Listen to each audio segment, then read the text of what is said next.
Hello guys, welcome to this channel.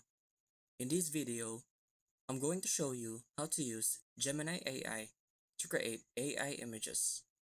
It's simple and quick, just watch the video till the end. So first, let's open our Chrome. Then, go to the search bar and type Gemini. Then hit enter. Click this one. And all you need to do is ask the AI to create what you want. And go to the type bar and enter what you want.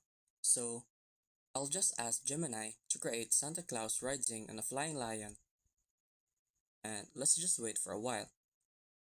Then, here's the image I wanted, and if you want to save it, just hit the download button in the top right corner of the image. And that's it.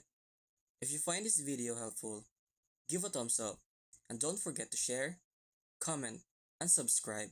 Thank you.